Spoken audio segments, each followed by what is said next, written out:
Bom dia, meus amores! Que Deus abençoe vocês poderosamente em nome de Jesus. Como que vocês estão? Espero que bem. Um excelente domingo para você e para sua família em nome de Jesus. Claro que é com muita alegria que nós estamos aqui para compartilhar com você uma palavra do céu. Bora lá? Abra sua Bíblia no Evangelho de Mateus, no capítulo 25, e nós vamos falar sobre a parábola das 10 virgens para a glória de Deus. Essa parábola traz riquíssimos ensinamentos para nós.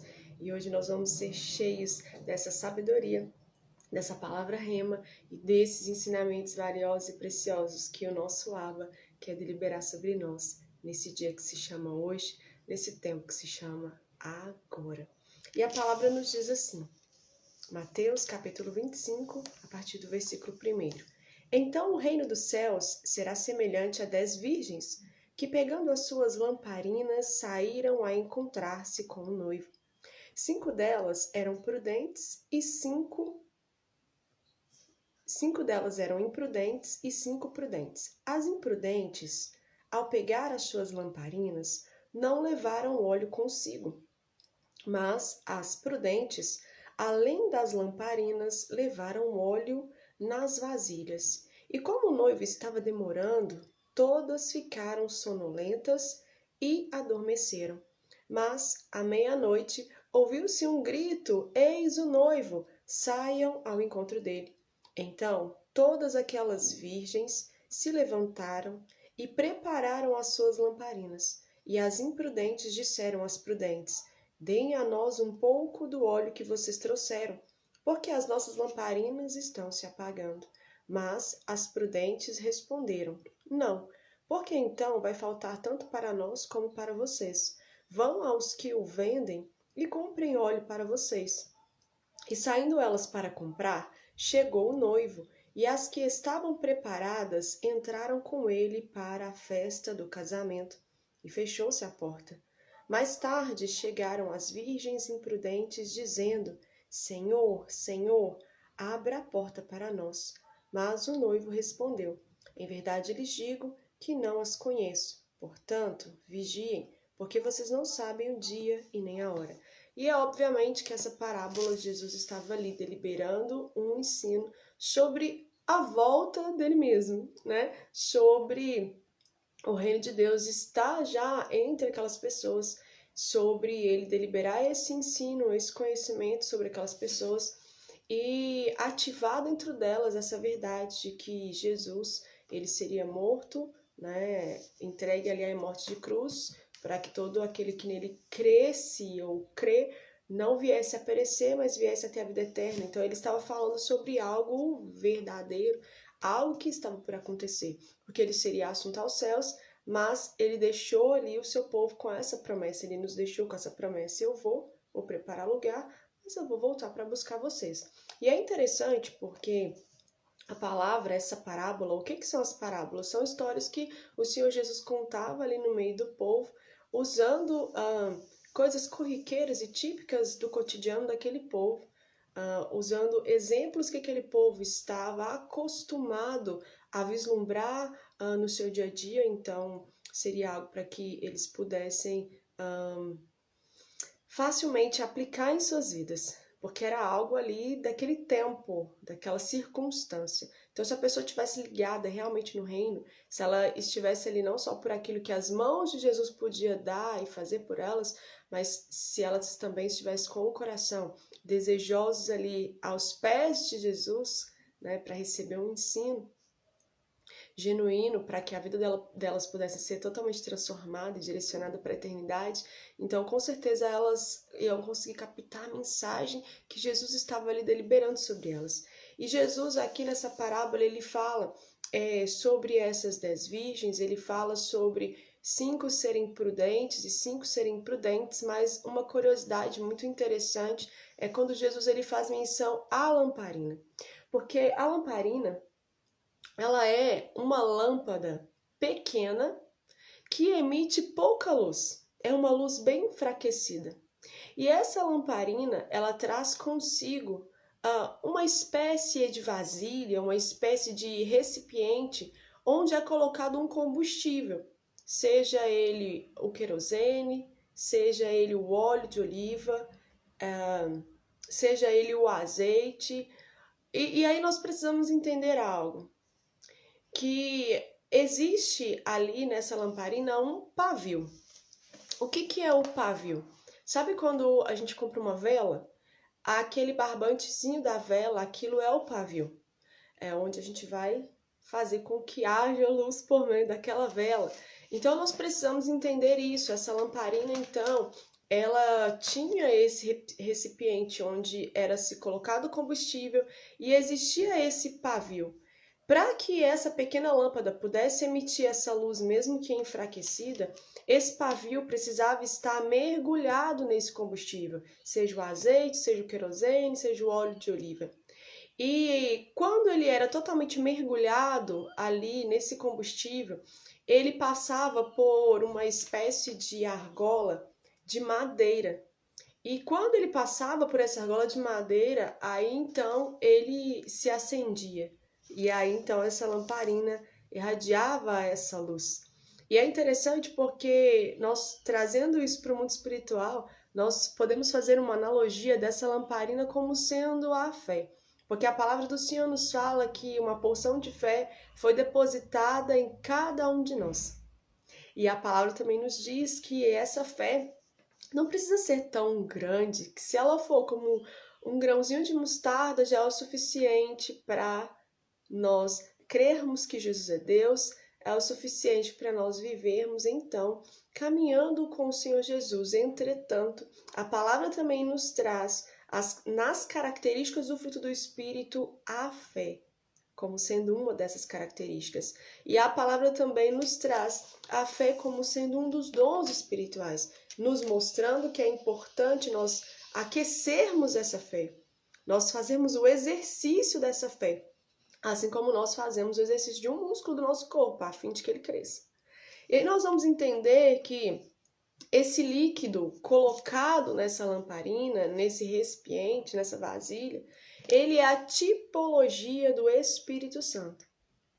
E esse pavio, ele é a tipificação, a tipologia de Jesus, só que apontando para mim, para você. Porque observe que esse pavio, ele precisa estar totalmente embebecido, ele precisa estar totalmente encharcado desse combustível que é o Espírito Santo. Então, observe, Jesus, ele veio peregrinar na terra para nos dar um exemplo de como peregrinar sendo filho de Deus. Então, ele passa por todas as etapas que nós, como seres humanos comuns, passamos. Jesus, ele nasce por vias naturais, Jesus, ele é uma criança, ele é um adolescente, ele se torna um adulto, e ele passa por situações que nós também passamos. Então, ele precisava de fé, né? Nossa, que estranho, mas ele é Deus, mas ele estava aqui também como homem. Não se esqueça disso. Então, nós vamos ver essas etapas e observe, Jesus, ele foi transpassado no madeiro, para que quando aquilo acabasse, do outro lado, ele se tornasse literalmente a luz do mundo. Ele se tornasse literalmente essa lâmpada acesa que iria iluminar a escuridão, que iria tocar, né, toda a negritude da sua e da minha vida. Então, Jesus precisou se embebedar, né, nesse Espírito Santo. Ele precisou ser encharcado como um pavio nesse óleo, para que ele pudesse ter então o combustível para passar então por esse madeiro, por essa cruz, para que lá do outro lado ele pudesse ser uma luz hasteada bem no alto, para que todos nós pudéssemos ver e seguir o seu caminho. E é interessante porque a palavra que vai nos dizer que as virgens imprudentes, elas levam a lamparina, elas são virgens, elas levam a lamparina, mas elas não levam o combustível. E quando se ouve o grito, olha, vem aí o noivo, elas ficam desesperadas porque elas não têm o combustível. Só que não adianta elas saírem para comprar esse combustível ali no momento em que o noivo está chegando, porque o noivo, ele nos conhece, nós sabemos que é a tipificação de Deus, de Jesus. Então, se ao longo dessa peregrinação de fé, nós não nos preocupamos em ser constantes, dia após dia, porque comprar esse combustível é todos os dias.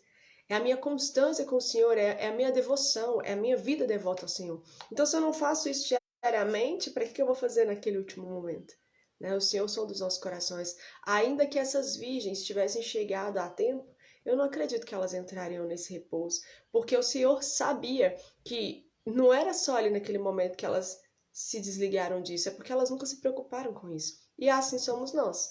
E trazendo uma curiosidade também pra gente, as casas dos israelitas, as casas mais antigas, né, do tempo que Jesus estava peregrinando por ali, principalmente as casas comuns, né, a maioria das casas, elas eram constituídas de apenas um cômodo. Então era meio que um quadrado mesmo assim, sabe? Um bloquinho assim, com uma porta de madeira. E havia todas elas, mesmo as mais simples, a escada lateral externa para dar acesso ao terraço. E por que eu estou dizendo isso? Porque tudo fazendo menção ao madeiro, tudo fazendo menção à cruz. Porque o próprio Jesus nos fala ali em João 10 que ele é a porta por onde as ovelhas precisam passar. Né? E nós bem sabemos que ele é essa porta estreita, ele é essa porta, esse caminho, essa porta que nós precisamos passar para andar num caminho estreito, num caminho de aperto, de molde, onde nosso caráter vai ser totalmente transformado. E é interessante porque como era a iluminação dessas casas? Era com a lamparina. Só que nesse tempo, num primeiro momento, não havia um recipiente adequado para esse combustível. Então, eles usavam como que umas tigelinhas de barro, de cerâmica. Só que esse óleo era derramado, era muito desperdiçado. E daí então eles desenvolveram um novo recipiente, anexo à lamparina, onde ele era todo fechado e havia nele somente dois orifícios, um para introduzir o combustível e o outro para que o pavio pudesse sair, para gerar então agora essa claridade. Então, por que eu estou dizendo isso? Porque muitas vezes nós vamos caminhando nessa peregrinação e é meio que um sactel furado, enche e vaza, enche e vaza, enche e vaza. E o Senhor, então, ele nos traz essa palavra rema. Nós precisamos moldar esse recipiente onde nós estamos recebendo o Espírito Santo. Ele precisa ser fechado, ele precisa dos marcos, ele precisa da proteção primária, da proteção do início, daquilo que o Senhor estabeleceu como certo. Nós precisamos levantar muros, nós precisamos fechar as brechas, nós precisamos obedecer ao Senhor. Para que esse óleo recebido, esse combustível recebido que nos fará peregrinar por fé, ele não vaze. E para que esse pavio, que somos nós mesmos, né? Para que esse pavio ele se acenda, porque ele não pode ficar apagado. Ainda que ele seja uma lâmpadazinha fraca, ele tem que estar aceso, entende isso? E aí, nessa peregrinação, nós vamos sendo alimentados, nós vamos comprando esse azeite, esse combustível, nós vamos sendo constantes dia após dia, para que nós possamos ser cada dia mais plenos do Espírito, para que a nossa fé, então, alcance uma proporção maior. Né? E é interessante porque essa parábola vai falar que a porta se fechou. E aí eu fiquei assim, trocando uma ideia com o Espírito Santo e falando, interessante. Em Apocalipse, no capítulo 3, no versículo 20, fala que o Senhor está à porta e bate. Uau! Mas essa parábola nos fala que a porta se fechou. E mais tarde chegam essas virgens imprudentes dizendo, Senhor, Senhor, abra a porta para nós. E isso ficou muito forte no meu coração, porque nós estamos vivendo um tempo em que ele ainda está na porta batendo. Mas chegará um tempo em que eu tenho certeza e convicção que algumas pessoas desesperadas, elas vão bater na porta, mas essa porta não vai se abrir, né? A palavra nos fala que existe um tempo para todas as coisas, então não a palavra que diz, mas eu que digo, né?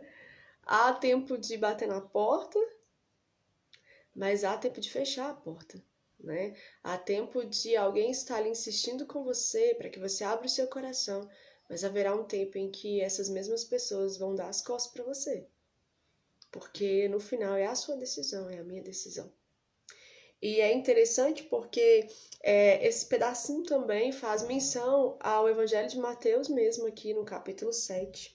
a partir do versículo 21, onde a palavra vai nos dizer que nem todo aquele que me diz Senhor, Senhor, entrará no reino dos céus, mas aquele que faz a vontade do Pai que está nos céus. Então, nós precisamos entender quem nós somos aqui. Nós precisamos entender aquilo que o Espírito está falando conosco. Porque dura coisa será ouvir essas palavras que nessa parábola essas virgens imprudentes ouviram. Porque o Senhor, né, disse para elas, mas o noivo respondeu. Ele não mandou um anjo, ele não mandou um servo, um porteiro, ele respondeu. Em verdade lhes digo que não as conheço. Gente, isso aqui é muito triste, né? Então, vai arrastando, vai rolando, vai morrendo mesmo, mas vai. Estabelece uma vida devota ao Senhor. Estabelece um relacionamento íntimo e pessoal com o Espírito Santo. Aí agora, em nome de Jesus. E Ele vai te ajudando. Vamos orar? Papai, muito obrigado por esse ensino, por esse conhecimento. Que nós possamos seguir os passos de Jesus, porque Jesus, ele passou por esse madeiro e ele chegou do outro lado e ele está à sua direita, sentado no seu trono. Que nós possamos, ó Pai, passar por essa peregrinação como Cristo, aprovados, guardando a fé, e que nós possamos estar de volta ao nosso lar genuíno. Que nós possamos estar de volta à nossa casa genuína e espiritual em Ti, em nome de Jesus.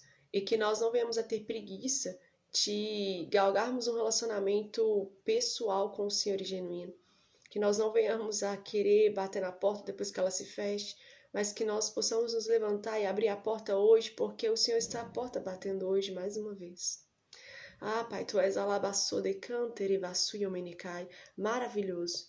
Um socorro bem presente na hora da nossa angústia, e o Senhor é um Pai que nós precisamos conhecer.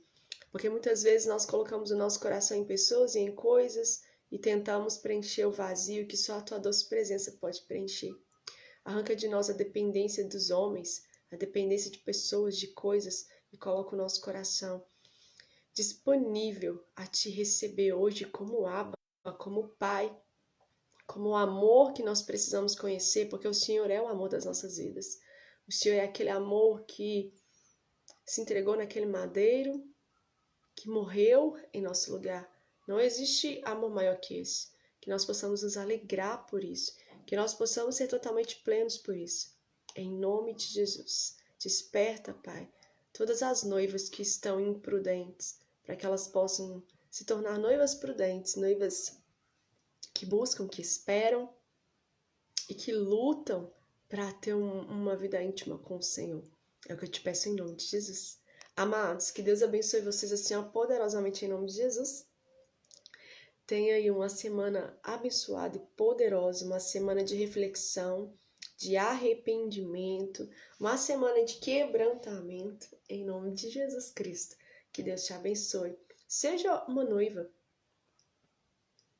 Para a primeira instância, né? Primeira coisa, seja noiva. Ouça ele batendo na porta e abra. Seja a noiva dele. E segunda coisa, seja prudente em nome de Jesus. Amém? Que Deus te abençoe poderosamente.